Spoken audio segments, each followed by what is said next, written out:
What's up guys, kembali lagi dengan gua Alif di channel A7 Sport Channel. Seperti biasa kita akan mereview hasil pertandingan Piala Dunia 2026.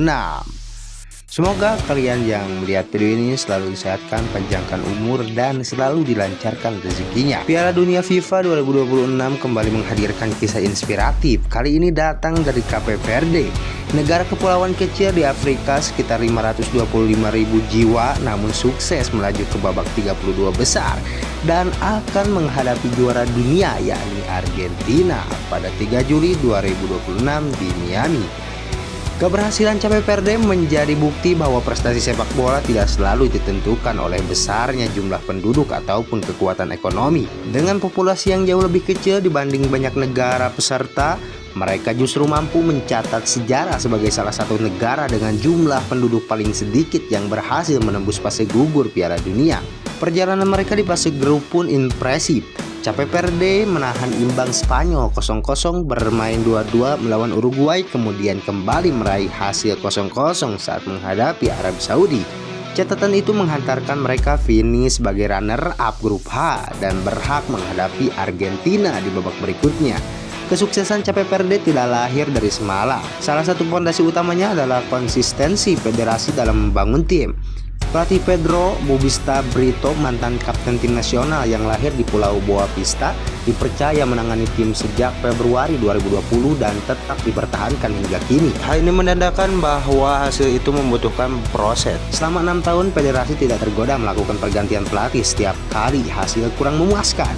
Kepercayaan tersebut membuahkan hasil. Bubista membawa Cape Verde mencapai perempat final Piala Afrika AFCON 2023. Kemudian mengantarkan negaranya lolos ke Piala Dunia untuk pertama kalinya dalam sejarah. Stabilitas inilah yang menjadi salah satu kekuatan utama Cape Verde. Dan faktor berikutnya adalah diaspora yang menjadi kekuatan dan bukan merupakan perdebatan bagi Cape Verde. Keberhasilan Cape Verde juga ditopang oleh pemanfaatan pemain diaspora. Dari 26 pemain yang dibawa ke Piala Dunia 2026, sebanyak 14 pemain lahir di luar negeri, mulai dari Belanda, Portugal, Prancis, Amerika Serikat, hingga Irlandia. Namun seluruhnya memiliki garis keturunan Cape Verde, sehingga tetap memiliki ikatan budaya, bahasa, dan identitas yang sama. Pelatih Bubista bahkan aktif mencari pemain keturunan di berbagai negara Eropa. Mereka menyebut komunitas diaspora sebagai pulau keempat, sebuah simbol bahwa warga Cape Verde di luar negeri tetap menjadi bagian dari pembangunan sepak bola nasional.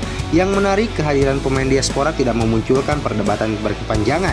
Mereka diterima sebagai bagian dari identitas nasional dan datang untuk memperkuat tim, bukan menggantikan pembinaan pemain lokal. Berbeda dengan Indonesia. Di atas kertas, Cape Verde bukan unggulan, tapi di lapangan mereka menunjukkan organisasi permainan yang disiplin, pertahanan yang solid, dan keberanian menghadapi lawan yang besar. Belum terkalahkan di fase grup menjadi bukti bahwa kerja kolektif, disiplin taktik, dan mental bertanding mampu menutup keterbatasan yang dimiliki negara kecil tersebut. Kini mereka bersiap menghadapi tantangan terbesar yakni Argentina, salah satu kandidat kuat juara dunia. Hal ini pastinya harus menjadi pelajaran bagi Indonesia. Keberhasilan Cape Verde tidak seharusnya dipandang sebagai bahan untuk merendahkan negara lain, melainkan menjadi cermin bagi sepak bola Indonesia.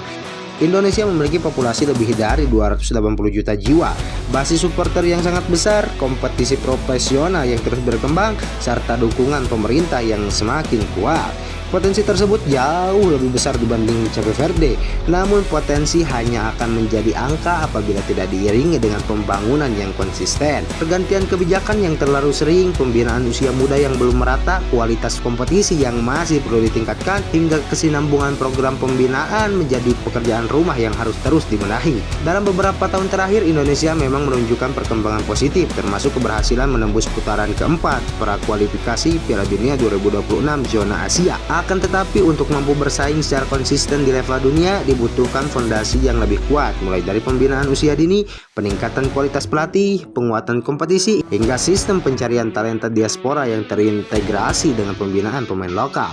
Cape Verde menunjukkan bahwa ukuran negara bukan penentu prestasi. Yang lebih menguntungkan adalah arah pembangunan, konsistensi menjalankan program, serta kemampuan menyatukan seluruh potensi yang dimiliki.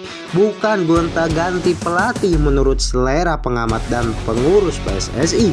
Belajar dari Cape Verde dan pengalaman bersama Sintayong, PSSI perlu memberikan kepercayaan penuh kepada pelatih John Herdman untuk membangun fondasi sepak bola Indonesia secara berkelanjutan. Membangun tim nasional tidak bisa dinilai hanya dari hasil 1 atau 2 pertandingan. Karena itu pergantian pelatih sebaiknya didasarkan pada evaluasi yang objektif dan target jangka panjang, bukan semata-mata mengikuti tekanan opini publik atau preferensi pengamat maupun pengurus. Yang tidak kalah penting, pelatih harus diberi independensi dalam menjalankan program dan menentukan pilihan teknis tanpa intervensi kepentingan politik maupun kelompok tertentu. Hanya konsistensi, profesionalisme, dan kepercayaan terhadap proses, Indonesia dapat membangun tim nasional yang mampu bersaing di level dunia. Apapun hasil pertandingan melawan Argentina nanti, Cape Verde telah membuktikan bahwa mimpi besar dapat diwujudkan oleh negara kecil yang memiliki visi, kesabaran, dan identitas sepak bola yang jelas. Mungkin itu berita kali ini, mudah-mudahan kita bisa menyaksikan Indonesia tampil di pagelaran Piala Dunia berikutnya. Saya Alip, pamit undur diri, salam olahraga.